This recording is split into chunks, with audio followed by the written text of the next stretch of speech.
Hey there, I'm calling this one Meetings and Ahas. Last night I was meeting with one of my teams that I consult with and work with, and we had a kind of a negative bad aha. We discovered, and since I'm not doing all the legwork with this team, we just discovered last night a challenge with the pricing structure of a foundational piece of the business that we were partnering with to do a certain project, or that they were partnering with to do a certain project, and I'm just helping and consulting them on.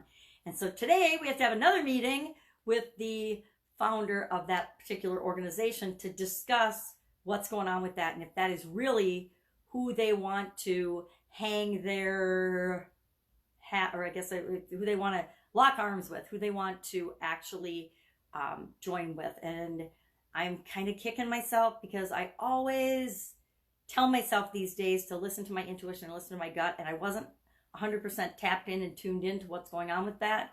So I will get tapped in and tuned in with that today to find out exactly what the real scoop is and what's going on in the thinking and the strength of the partner that they're partnering with. Because if it's not the right partner, we need to make a change in direction, which is totally doable, but we're hoping that it is the right partner and that they will explain and make some other changes and some change in their direction. But if they won't, then we'll figure out something else for their team and for their organization, because it's not sort of a deal breaker. It is a total deal breaker, because the way it's set up, the long-term viability of that organization is not such that we would or they would hang their reputation on it. I'm not going to hang my reputation on it.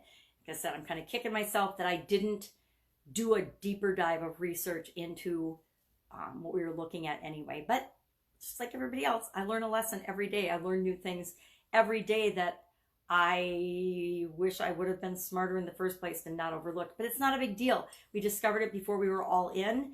And, I guess there's a reason that the team has been backing off and being slow about going all in. So that's why I'm saying meetings and ahas.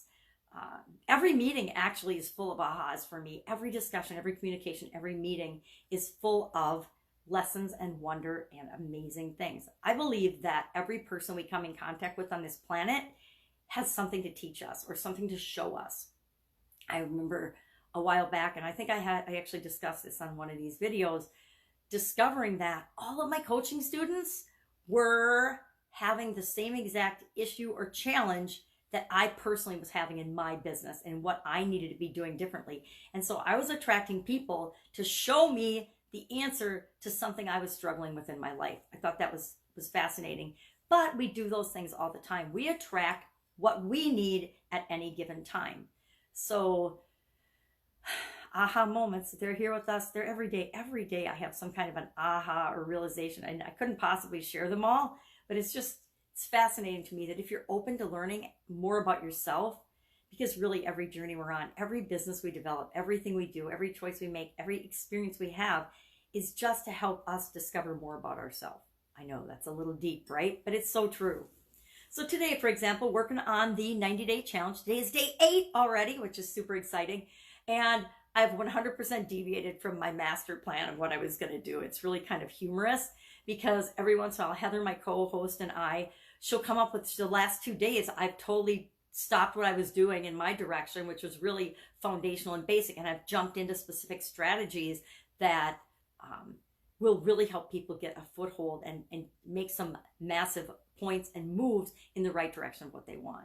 And I'm doing those things too. Yesterday and the day before, I actually implemented and tried or did both of the tactics that she suggested. I taught those tactics. Now today I'm getting a little bit back to what I wanted to talk about. Yesterday I wanted to talk about thumbnails and why thumbnails are important and key steps for creating awesome thumbnails for your YouTube videos, because we're doing YouTube as a platform.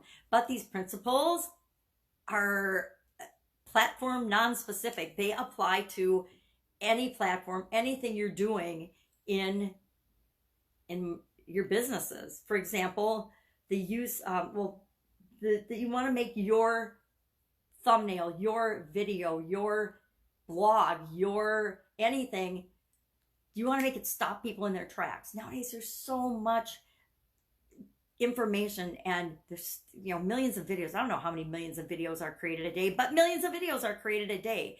And we need to know What is stopping people in their tracks to watch our videos? What is stopping people in their tracks to read our posts on social media, or our blog posts, or our blog, or our newsletters, or our ad, or our campaign, or our marketing? We got to get people's attention. That is first and foremost. Well, how do we do that? That doesn't just apply to thumbnails. That applies to your headlines. That applies to the first words out of your mouth when you're talking to somebody and having a conversation when you first meet them. You know, it's really interesting how success in life mirrors success in anything else, success in business, success in anything that we want to do.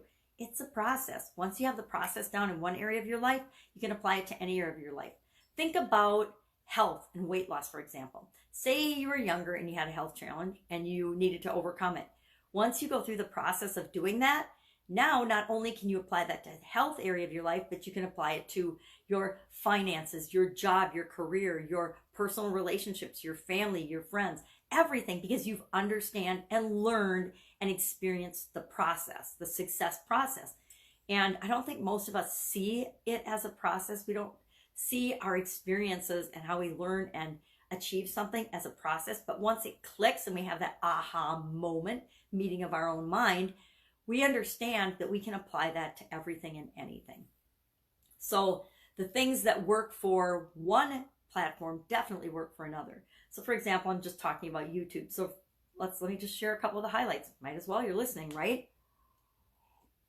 We want to stop people and get their attention. We only have like a few seconds. If people are scrolling by and we're making a Facebook blog post, we've got less than a few seconds. We probably got a nanosecond for them to see our Facebook post and decide if they're going to stop and look at it or not, or if they're just going to keep scrolling through the feed. And people's feeds can go really, really fast. We've got all this automatic scrolling now, right? Or our fingers can go really fast if we're swiping. So we have to find something to get people's attention. The best way to do that is curiosity. So we want to use color, headlines, graphics, pictures that will stop people in their tracks and get their attention.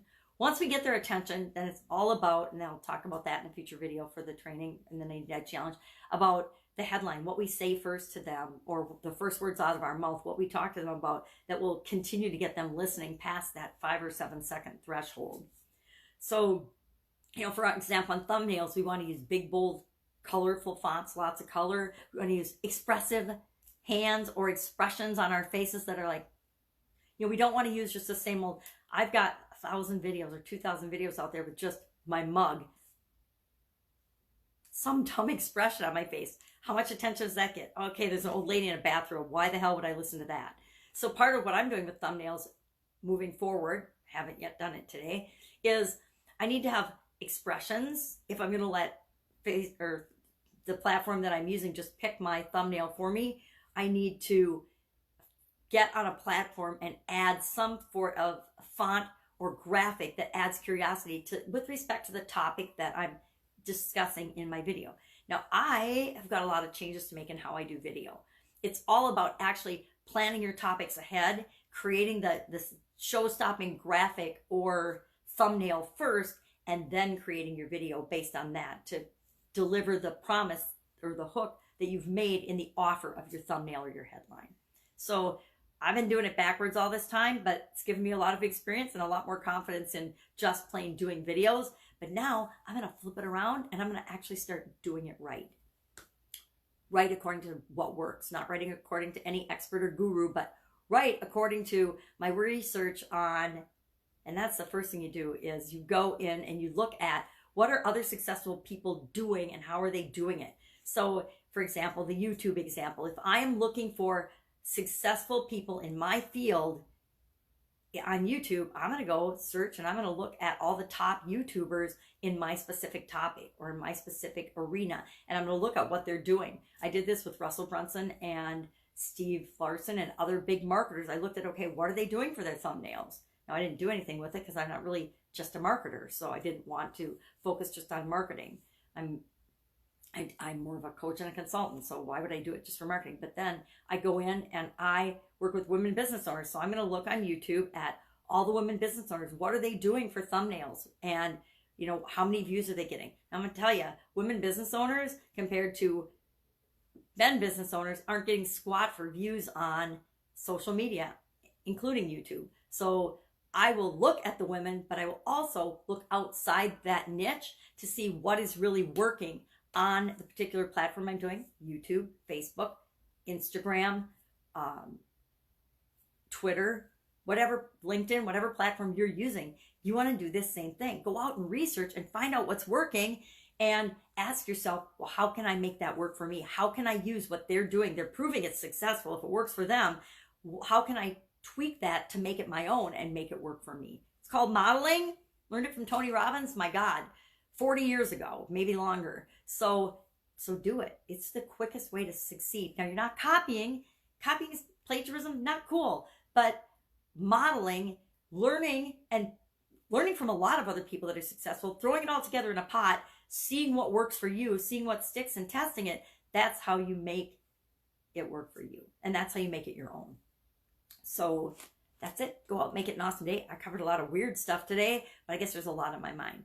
I will, of course, be with you tomorrow. Take care. Grow your business, grow your life, create whatever it is that you're here to create. Know that you are here to create something. People need you to be showing up in the world and being you.